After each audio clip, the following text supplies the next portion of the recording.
오늘 우리에게 주시는 하나님의 말씀은 마가복음 1장 1절에서 8절까지의 말씀입니다. 한 절씩 교독을 하도록 하겠습니다. 하나님의 아들 예수 그리스도의 복음의 시작이라.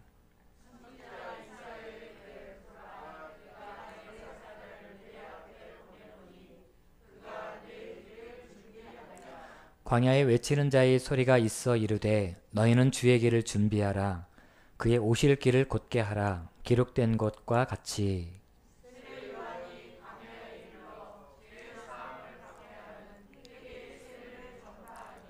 온 유대 지방과 예루살렘 사람이 다 나아가 자기 죄를 자복하고 요단강에서 그에게 세례를 받더라.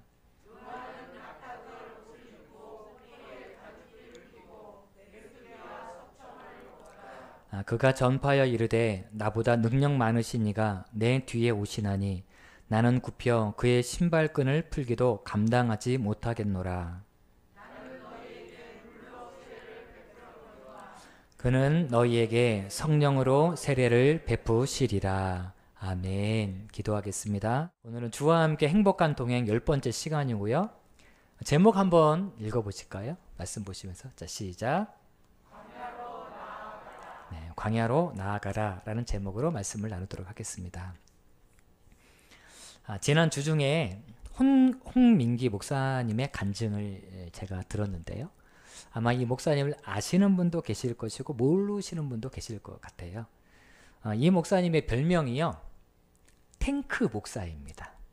좀 이미지가 그려지시죠? 어떤 모습이실지? 저는 탱크 목사인 것 같아요? 아닌 것 같아요? 네, 저는 안탱크 목사인 것 같잖아요. 그렇죠? 네. 근데 그분은 옆에서 딱 보시는 분들마다 이 별명이 맞구나 하시는 그런 목사님이십니다.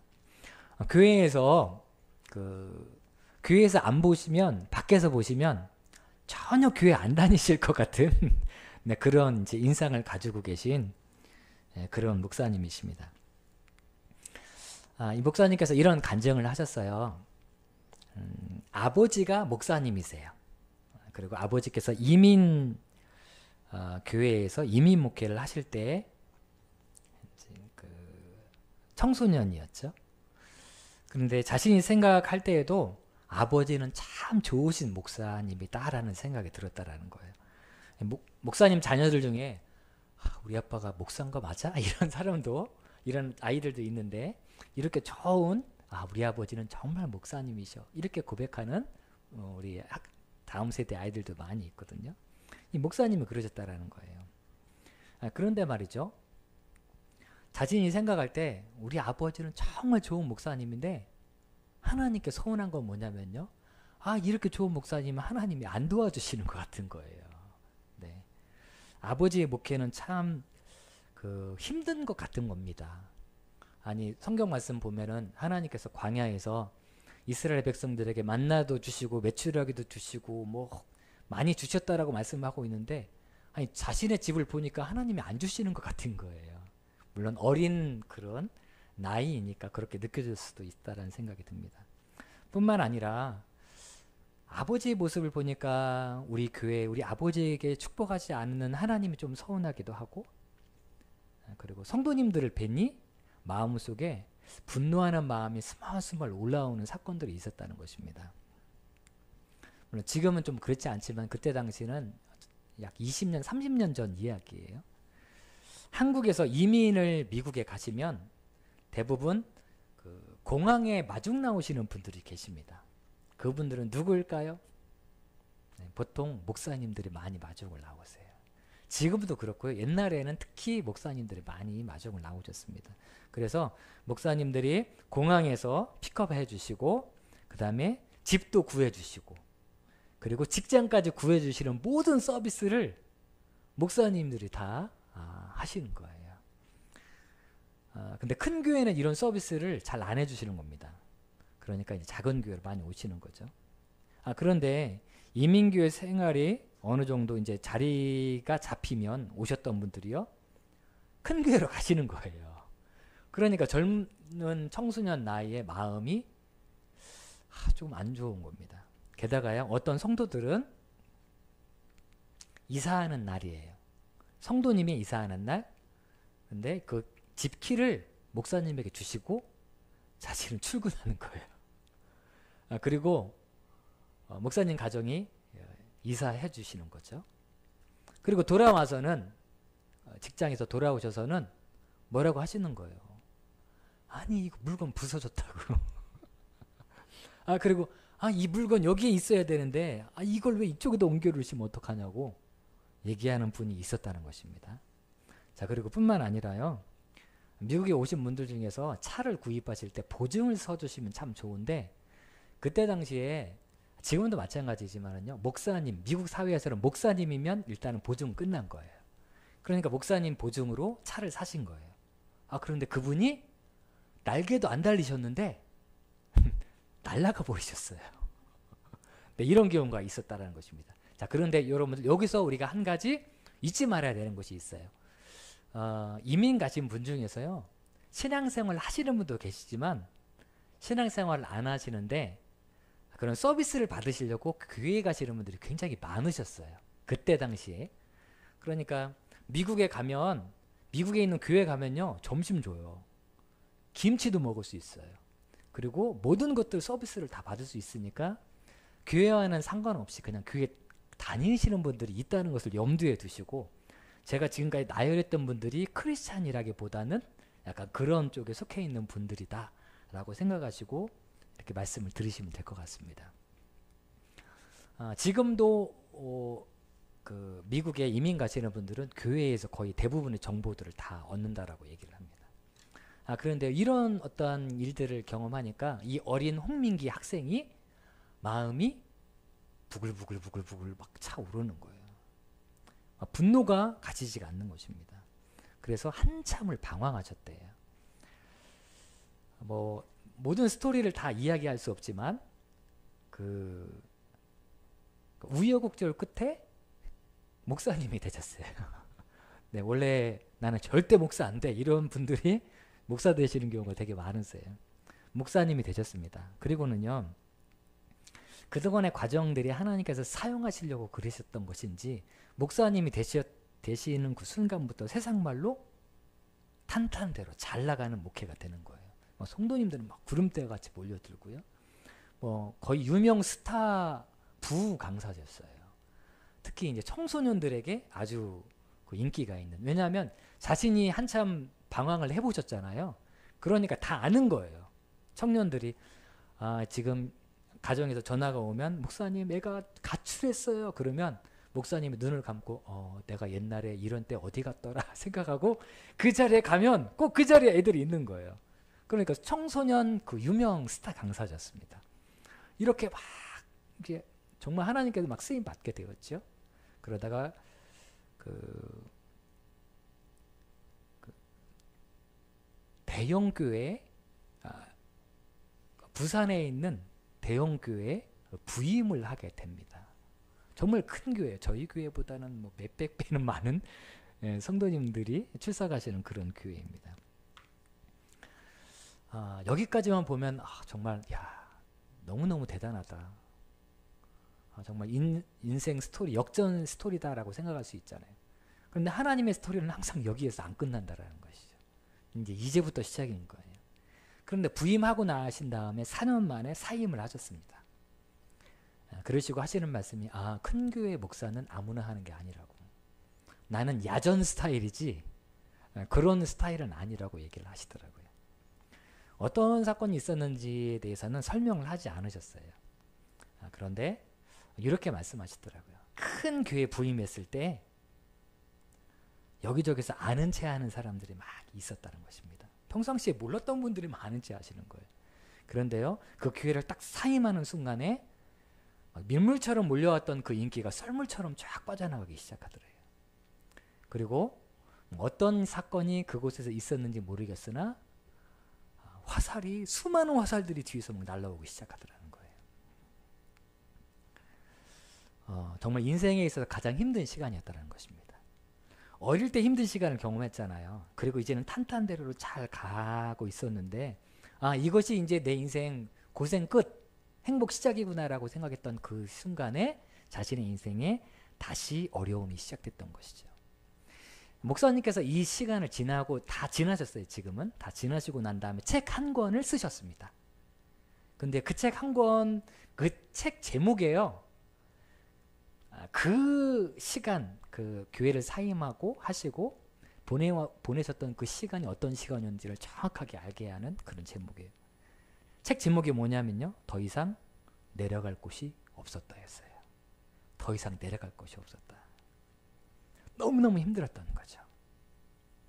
그런데 목사님은 그 광야와 같은 시간은 바로 자신을 위한 시간이었다라는 것을 깨닫게 됐다는 것입니다. 그리고 그 광야에서 하나님이 주신 새로운 비전을 발견했다라고 고백하고 계세요. 그래서 지금요, 정말 광야에서 목회를 하세요. 목사님은 교회 건물이 없으십니다. 그냥 그때그때마다 성도님들하고 일주일에 한 번씩 연락하시는 거예요. 자, 오늘은 이쪽으로 오세요. 오늘은 저쪽 건물로 오세요. 코로나 때문에 학교에서 예배 드렸었는데 학교에서 예배 드릴 수 없는 상황이 되는 겁니다. 스산한 가을이 되는데 야외에서 예배 드리는 거예요. 그런데 야외에서 예배 드리는데 하늘이 갑자기 먹구름이 막 있더니 설교가 시작되는데 비가 뚝뚝뚝뚝뚝뚝뚝뚝뚝 떨어지기 시작하더라는 거예요. 근데 목사님은요, 그 예배를 평생에서 잊을 수가 없대요. 비가 막 떨어지잖아요. 성도님들이 단 한 분도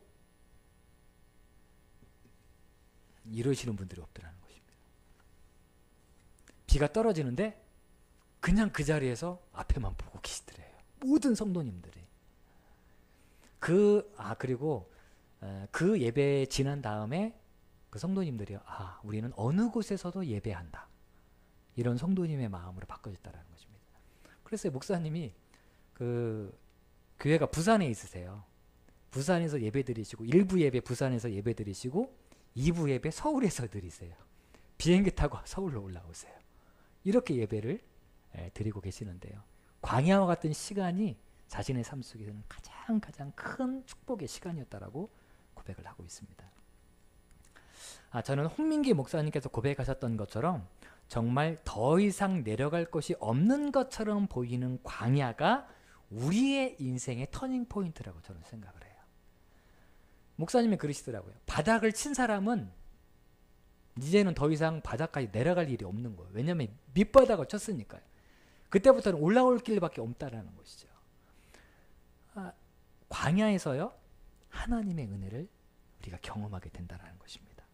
오늘 말씀을 보면 깊은 절망과 어둠 속에 있었던 사람들이 그들의 삶을 완전히 변화시킬 수 있는 예수 십자가의 복음을 만나는 그 메시지를 만나는 장소가요, 바로 광야였다라고 말씀을 하고 있다는 것입니다.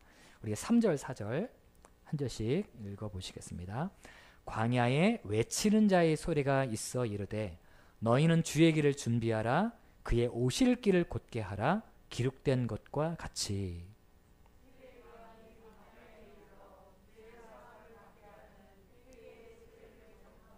아멘. 3절은 이사야 선지자가 예언했던 것이고요. 4절은 세례 요한이 사역했던 것이에요. 그런데 사역의 장소가 어디라고 말씀하고 있어요? 광야라는 거예요. 예수 그리스도의 그 십자가의 복음을 들어야 되는 장소가 광야였다라는 것입니다. 여러분들, 당시 제가 그 복음에 대해서 지금 그 설명을 계속 말씀을 전하고 있는데요. 당시 황제의 복음은요, 고관 대신들을 통해서 궁중에서 공식적으로 선포가 됐었습니다. 수많은 귀족과 고관들의 환호 속에서 황제의 복음이 전파됐었어요. 하지만 예수 그리스도의 복음은요, 세례 요한을 통해서 메마르고 호호 벌판과 같은 광야에서 전해졌다라는 것을 우리가 꼭 기억하셔야 돼요. 이스라엘 백성들의 광야는요, 강수량이 적어서 마실 물도 별로 없고 농사를 지을 수 없는 곳이 광야입니다. 농사가 불가능한 땅이다 보니 사람이 몰려들지 않아요. 그리고 정상적인 가옥이나 도로나 문화시설이 있는 곳이 아닙니다. 한낮에는 사막의 불볕 더위가 있고 밤에는요, 살을 애는 듯한 추위가 있는 곳이 광야예요. 한마디로 광야는요, 그때 당시에 살고 있었던 사람들의 이미지에서 광야는 뭐냐? 시험, 결핍, 고통이 많은 곳을 상징하는 곳이 광야였습니다. 그런데요, 우리가 생각했을 때 예수님의 복음이 메시지가 선포된다면 어디에서 전해져야 되냐면 왕궁이라든가 예루살렘 성전 뭐 이런 곳에, 적어도 예루살렘 안에서는 좀 선포가 되어져야 돼요. 왜냐하면 그곳에 사람들이 많이 살고 있거든요. 근데 광야는 사람들이 사는 땅이 아니에요.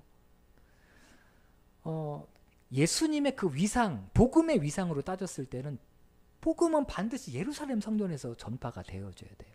그런데 복음은 어디에서 전해졌다라고 말씀하고 있냐면 광야에서 전해졌다라고 말씀하고 있는 것입니다. 저는 하나님께서 왜 그러셨을까? 기왕이면 사람들 많은 땅에서 전하셨으면 훨씬 더 효과적인 어떤 전도가 되지 않았을까라는 생각이 들어요. 그런데 하나님께서 그렇게 하지 아니하시고 광야에서 복음을 듣게 하셨다는 것이죠. 저는 그 이유가요, 출애굽 사건을 통해서 하나님께서 말씀하신 이 말씀의 이유를 찾을 수 있다고 생각합니다. 신명기 8장 2절인데요. 같이 한번 읽어보시겠습니다. 시작. 네.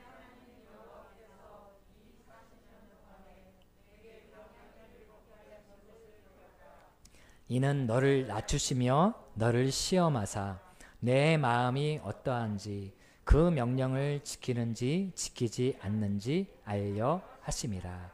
아멘. 광야는요, 낮아짐의 장소예요.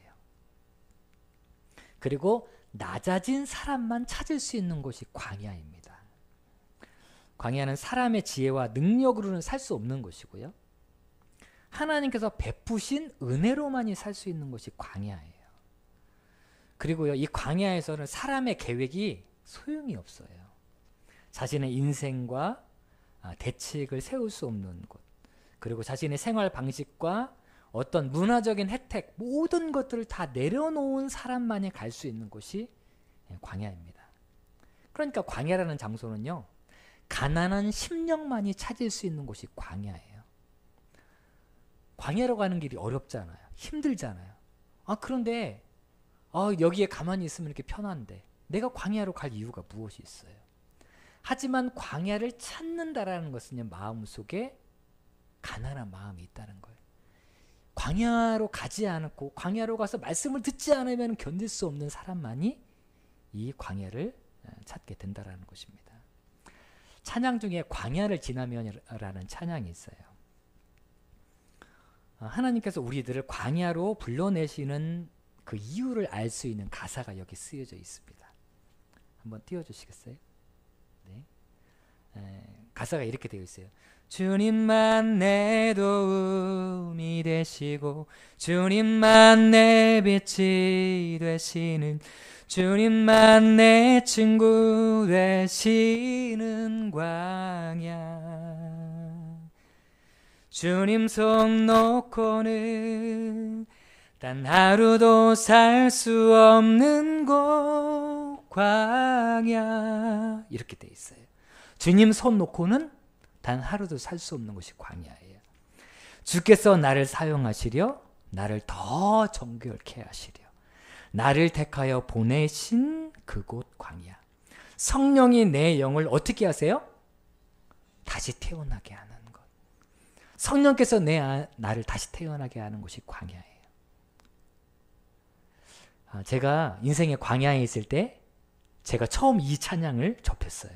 한 번도 들어보지 못했던 찬양인데 어느 날 한 교회 가서 예배를 드리는데요, 이 찬양을 딱 불려주는데 눈에서 눈물이 계속 나오는 거예요.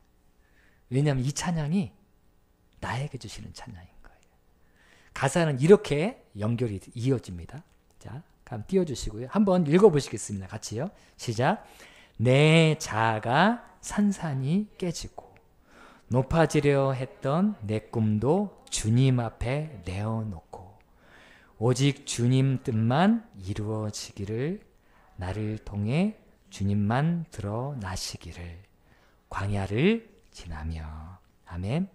내 자아가 산산이 깨어지고 높아지려 했던 내 교만함이 다 낮아지고 오직 주님만 주님의 뜻만 이루어지기를 간절히 소망하는 삶으로 바뀌어지는 곳이 바로 광야예요. 그렇기 때문에 하나님께서 우리의 삶을 광야로 이끄시는 것입니다. 그래서 하나님께서 광야에서 복음의 메시지를 주시는 거예요.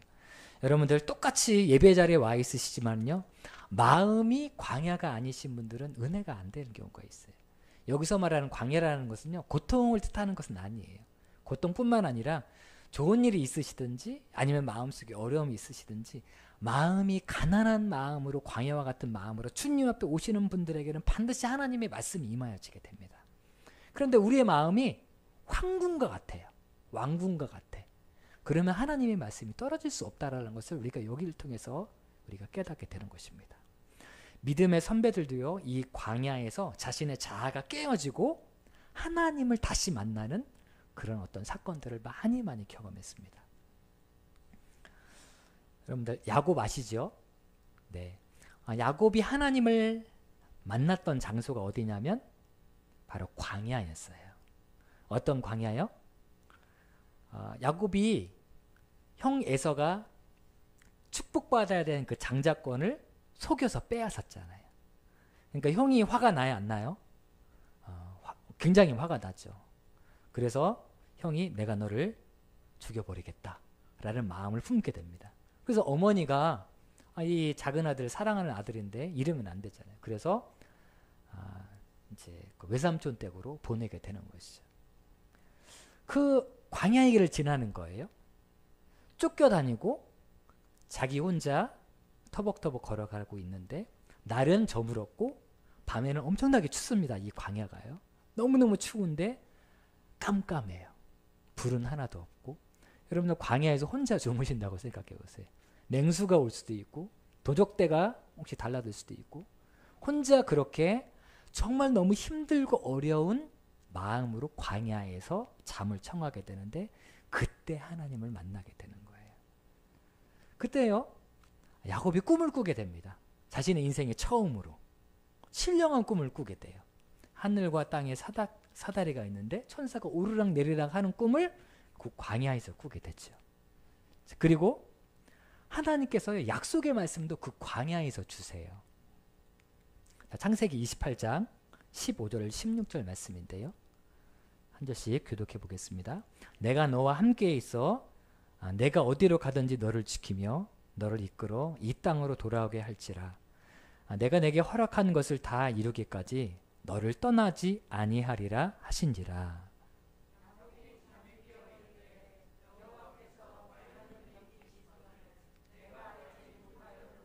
아멘.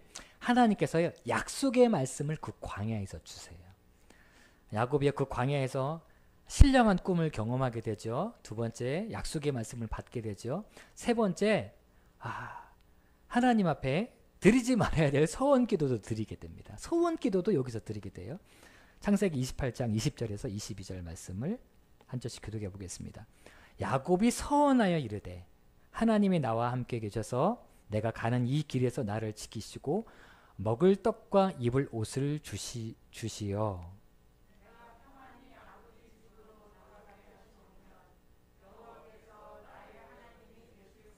함께 읽겠습니다.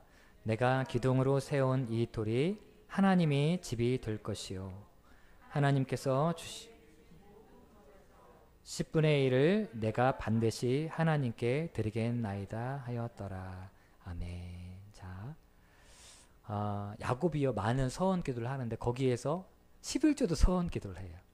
그래서 지금 우리가 드리고 있는 그 이유가 11조를 드리고 있는 이유가 바로 야곱이 하나님과 언약을 맺었기 때문입니다.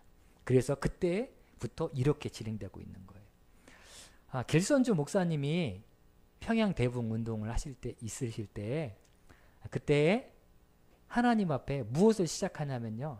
새벽 예배를 시작하셨어요. 그리고 그 새벽 예배가 지금까지 이게 주어지게 된 것이죠. 그것처럼 야곱도요 하나님과 약속을 하게 됩니다. 여러분들 야곱은요 모태신앙이었어요. 할아버지가 누구예요? 야곱은 믿음의 조상이었죠. 아브라함이 할아버지예요. 그리고 야곱의 아버지는 이삭. 이삭. 아버지는 좀 성품이 좋긴 하셨지만 그래도 믿음 안에 있었던 분이고, 아버지가 가는 곳들마다 하나님께서 농사하실 때마다 막 백배 교실도 주시고, 우물을 팔 때마다 우물도 터져 나오게 하는 놀라운 은혜도 허락해 주셨죠. 믿음의 가문이에요. 야곱은 이렇게 믿음의 가문에서 모태신앙으로 자라났습니다. 그런데요, 그는요, 하나님을 한 번도 만나본 적이 없고, 하나님의 이름을 불러본 적도 없고, 하나님께서 주신 꿈을 꿔본 적도 없고, 하나님께 소원 기도도 드려본 적이 없었어요. 지금까지. 말 그대로 모태신앙이었어요. 못해. 아무것도 못해요. 기도도 못해. 신앙생활도 못해. 네. 하나님 만나는 것도 못해. 그래서 모태신앙이라고 보통 얘기를 하잖아요. 정말 야곱은 모태신앙이었어요. 그런데 그가 하나님을 만나고 약속의 말씀도 경험하고 하나님 앞에 소원 기도라는 것도 처음 해보기 시작했던 그 장소가 바로 광야였다라는 것입니다. 마가복음 말씀도 마찬가지예요. 오늘 본문의 말씀이 마가복음이잖아요. 마가복음 말씀을 들어야 됐던 로마에 있던 성도들의 상황도 마찬가지였습니다. 로마에 있었던 초대교회 성도들은요, 네로 황제로부터 엄청난 박해를 받고 있었어요. 그야말로 더 이상 내려갈 곳이 없는 광야와 같은 상황이었습니다. 그런데 이 광야와 같은 상황에서 하나님께서 말씀을 주세요. 그 말씀이 어떤 말씀이에요? 마가복음이에요. 마치 광야에 나왔던 사람들에게 세례 요한을 통해서 복음의 메시지가 들려졌던 것처럼 로마에서 네로 황제로부터 주어진 엄청난 박해와 핍박 속에서 고통 속에 있을 때의 인생의 광야잖아요. 그때 하나님께서 마가복음을 허락해 주셨다는 것입니다. 뿐만 아니라 지난주 수요일 예배 시간에 제가 야고보서 말씀을 가지고 말씀을 나누었어요. 야고보가 보낸 편지를 받아서 읽어야 됐던 성도들도요, 마가복음을 읽어야 했던 성도들과 상황이 아주 흡사했습니다. 당시 성도들은요, 고통스러운 박해를 받고 있었어요. 그래서 석회 안반이 있는 곳에서 지하까지 10층까지 파내려갔죠. 카타콤이죠. 그래서 그곳에서 햇빛도 보지 못하고 그곳에 예배당 짓고 그곳에서 학교를 만들고 그리고 그곳에서 신학교를 만들어서 그렇게 그곳에서 고통스럽고 어렵게 신앙생활을 했다라는 것입니다. 근데 그 사람들에게 하나님의 말씀이 주어져요. 그 광야에서요. 그 말씀이 뭐예요? 야고보서 말씀이에요. 하나님의 말씀은요, 광야에 있는 사람들에게 한결같이 부어진다라는 것을 우리가 경험하게 됩니다. 여러분들 가수 자두씨 아시죠? 지금은 사모님이 되었습니다. 회복이라는 뜻을 가진 레스토레이션이라는 앨범을 내셨는데요. 그동안 자신이 있었던 일들을 조금 소개를 하셨어요. 그동안 사기를 당해서 그동안 벌었던 돈들 다 날려버리고 증인으로 법정에 서야 되는 때가 있었답니다. 자금 압박으로 인해서 그토록 아끼던 차도 팔아야 되는 때가 있었고요. 한 기독교 방송에서 인터뷰 중에서 그는 이렇게 고백을 했어요. 하나님이 교만한 저를 혹독하게 단련시켰다고 생각합니다. 치솟던 인기가 식을 무렵 찾아온 슬럼프에다 재정도 바닥을 보였습니다. 그 공허함이란 이루 말할 수 없었지요. 4년이 제겐 이스라엘 백성의 40년 광야 생활 같이 느껴졌습니다. 하지만 하나님에 대한 갈망으로 나간 기도 모임과 그 기도 가운데 하나님의 제외가 다시 저를 세상에 당당히 나오게 한 힘이었습니다. 힘든 공백 기간 예배를 드리면서 하나님이 끔찍히 나를 사랑하시고 계시구나 라는 사실을 깨달았습니다. 그리고 하나님과 더 가까워지는 귀한 시간이 됐던 것 같습니다 라고 고백했어요. 광야의 시간이 하나님과 가장 가까운 시간이 되었다라는 것입니다. 2011년 8월에 돌아가신 고 하영조 목사님, 온누리교회 담임하셨던 하영조 목사님이요, 광야의 삶은 축복이다라는 책이 책을 쓰셨어요. 별로 마음에 안 드는 책이죠. 광야의 삶은 축복이다. 그런데 이렇게 말씀하십니다. 우리가 살고 있는 세상이 바로 광야입니다. 이 세상 자체가 광야라는 거예요. 우리 주변에는 죽음이 있고 고통이 있고 얼마나 많은 어려움이 있는지 모릅니다. 산다는 것 자체가 너무 어렵고 힘듭니다. 그럼에도 불구하고 하나님께서는 우리를 광야와 같은 세상에서 살게 하십니다. 왜냐하면 광야에는 비밀이 있기 때문입니다. 믿음이 있는 사람들은 이 비밀을 볼 수 있습니다. 또 기적이 있기 때문입니다. 광야는 어렵고 고통스러운 곳입니다.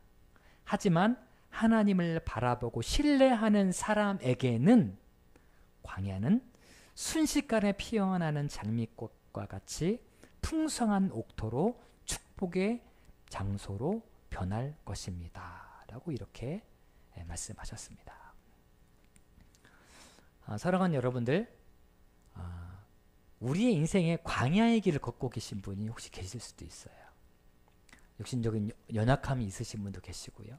마음이 힘드신 분도 계실 것이고 재정적으로 힘드신 분도 계세요. 인생의 광야이죠. 근데 그 광야는요, 하나님의 말씀이 임하여지는 장소인 것을 꼭 기억하셔야 돼요. 그리고 또 한 가지요. 여러분들, 우리가 주님 앞에 나올 때 늘 광야와 같은 마음으로 오셨으면 좋겠습니다. 어려운 마음으로 오시라는 뜻이 아니라요. 광야의 말씀이 내려지는 것처럼 가난한 심정으로 주님 앞에 오시라는 거예요. 같은 장소에 앉아 있으시지만 마음이 가난한 자에게는 하나님의 은혜가 흘러갑니다. 마치 물이 위서부터 밑으로 흐르잖아요. 그것처럼 가난한 심령으로 겸손한 마음으로 주님 앞에 있는 자에게는 하나님의 은혜가 점점 우리의 삶 속으로 흘러들어요. 하지만 우리의 마음이 광야에 있지 아니하고 우리의 마음이 왕궁과 같아요. 그럼 높아져 있는 곳에는 도저히 하나님의 은혜가 흘러들어 올라갈 수가 없는 것이죠. 그렇기 때문에 우리가 주님의 은혜 앞에 나올 때는 광야와 같은 마음으로, 빈들과 같은 마음으로, 가난한 마음으로, 겸손한 마음으로 나오는 것입니다. 그러면 하나님께서 우리를 만나 주시고 우리의 삶 가운데 복음의 메시지를, 기쁜 소식을 허락해 주시는 것입니다. 자, 오늘 함께 찬양하시겠는데요. 얼마 전에 소개를 해드린 적이 있는데요. 주의 음성을 내가 드리는 이 찬양을 쓰셨던 분은 크로스비 여사였습니다. 앞을 보실 수 없는 분이셨어요. 어릴 때부터. 마치 광야와 같은 그런 인생 아니겠습니까? 그런데 그 광야에서 하나님의 은혜를 만나고 주님 앞에 고백하고 있는 거예요. 어떻게? 주의 음성을 내가 들으니 사랑한다는 말이 있어요. 내가 너 사랑한다 라는 소리를 광야와 같은 그 인생이 들으신 거예요. 그리고 주여 넓으신 은혜 베푸사 나를 받아주시고 나의 품은 뜻 주의 뜻같이 되게 하여 주시옵소서. 주님 앞에 이렇게 서원하는 마음이 광야에서 생겨나게 된 것이죠. 우리에게도 동일한 마음을 달라고, 은혜를 달라고 우리가 이 찬양하신 다음에 한 목소리로 기도하는 시간 갖도록 하겠습니다.